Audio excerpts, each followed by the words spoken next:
Well, good day, my fellow car modelers.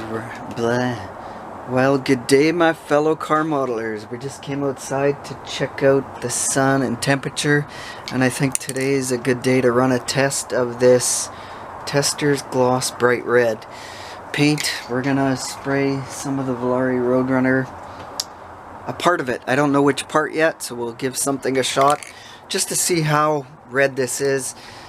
It's almost, mind you, I'm blind out of this eye, can't see out of this eye. 20% vision, so yeah, so I rely on this eye a lot. If this eye gets injured, I'm screwed. Because if I close this eye, you know what, I can't,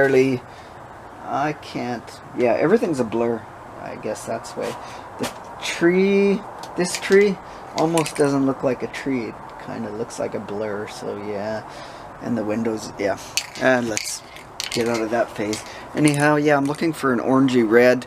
Factory is Spitfire orange, or which is kind of a Mars red too, I guess, is another way of looking color. So we're gonna sample. I'm doing a lot of blah blah blah.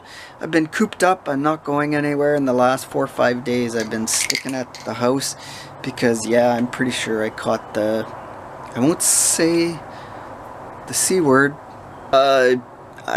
I think I got the woohoo flu. How's that? The China flu. Isn't that what Trump said? I'm pretty sure I got it. My head was just, wow, plugged up. Sore throat a bit. Just exhausted, tired. I slept like 12 hours, so a lot of sleeping. So anyhow, I'm feeling a touch better. I get peaks. I feel a little bit better, and then tired, and then coughing a lot, and hacking and sneezing. And then, yeah, then the next, I feel good for a couple hours. So while I'm feeling good for this couple hours, let's do some experimenting. And this is how our sample turned out. So it is fairly red. I was hoping for kind of a more orangey red. So what I decided to do is, yes, I'm gonna try and coat the hood this color. Let this enamel dry, and then I'll put the Tester's red over top, and let's try and see what kind of difference that makes with this coloring. Okay, so I'll do that and come back probably tomorrow, I guess. So I really don't know if the lighting is gonna pick this up, but this is fairly red, and that is, yes, zesty orange. So I put a coat down on the bottom of my hood of orange, zesty orange, and we're going to paint one coat of red over top of that, and we're going to see how this works out. So this is how I'm experimenting today. Well, laying that base of orange down and then the red over top made absolutely no difference from what I see. So that's what we're trying to go for. You know, the factory Roadrunner color there. So see, it's a little bit too darky red, I think. Mind you, it's almost close to that one. Kind of, the light really affects this color, so I don't see too much oranginess. I see too much red. I'd like it a little bit brighter, I think. Yeah. So, my friends, what do we do? What I might do is do a sample. I'm going to decant some of this red into a bottle, and then I'm going to take the zesty orange and mix it together.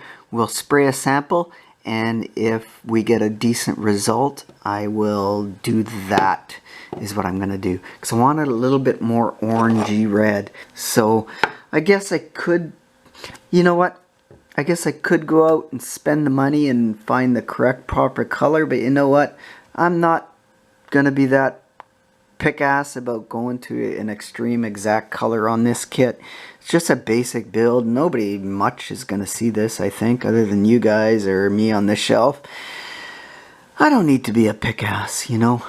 Sure, it's nice to go the correct color sometimes, but you know what? Hey, we're budget-minded these days, not working in the past 7 months, so living off savings, so... But there might be hope. Eventually they're going to do away with this vaccine passport mandate thing, and I might be able to get a job again. So la vie. So I guess from here maybe we will end the video. So this is how we're looking. Very simple chassis, very simple everything on this kit. So I'm expecting after it's painted and engine in that everything will go really quick. Other than I'll have to make some exhaust for this. That's probably another thing once I get the engine finally installed. So kids, we'll end it here. You know what? Well, speaking of paint, let's turn camera around. Hold on.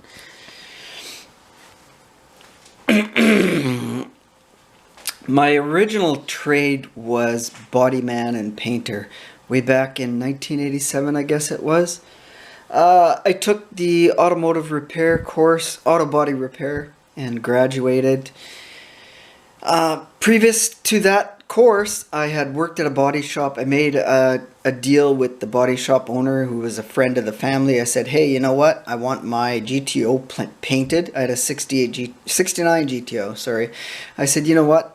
If you pay for the paint, supply the paint, and if your painter paints it, because I didn't know how at the time, then I'll do some of the small prep work in your shop. So we made out a deal. I think it was X amount of hours I would work, and they would do all that. And it turned out really nice, the paint job. Clear coats were just coming into style in 1986, I think it was.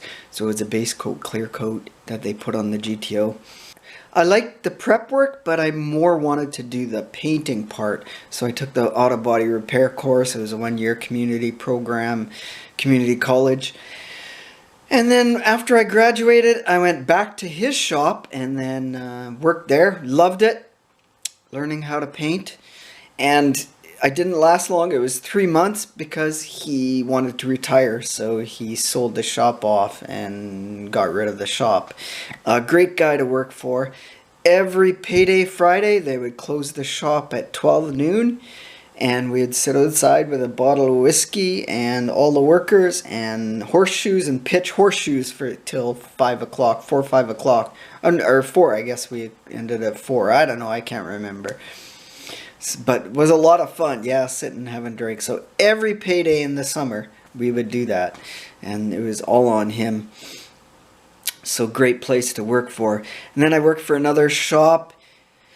He was a German guy. He was like a freaking, I hate to say it, but you know what? He was a ordering Gestapo boss. Just do this. And they screwed me around. They had a reputation of hiring beginning people, keeping them just before the 3-month mark and getting rid of them. That way they didn't have to pay any benefits. They didn't have to pay holiday pay. They didn't have to pay, you can immediately fire somebody and you don't have to pay them severance. So normally in a situation like that, you can, after 3 months, you got to give somebody 2 weeks notice. But there, they can just automatically cut you off and they don't have to give 2 weeks notice in law back then in that province. So I didn't last long there. And I was warned. Everybody in the trade said he was like that. But, live and learn. Then the next body shop I went to was kind of a side guy. He was just opening up a body shop. He wanted somebody just to do body work, so I went there to do body work. They got a government grant for $200,000 or something back in mid-80s. That's a bit of money. I worked for maybe, again, 4 months for him. It was because they're getting up and going. He says, I'll pay you cash. So they were paying me a little bit of cash. What a crook. So his son was a painter and fucked up all the paint jobs, and all the paint jobs had to come back. And he says, I said, let me try and fix it. I said, I think I can do that.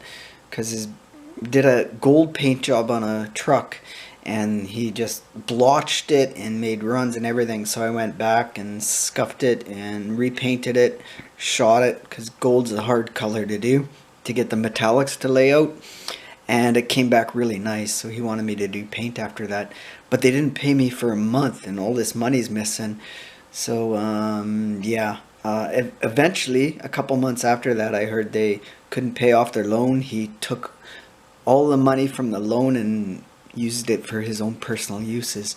So after that, I thought, you know what, this trade is not for me. That's a sign that I don't belong here. From there, I went to metal manufacturing. A friend said, hey, you know what, they're looking for workers.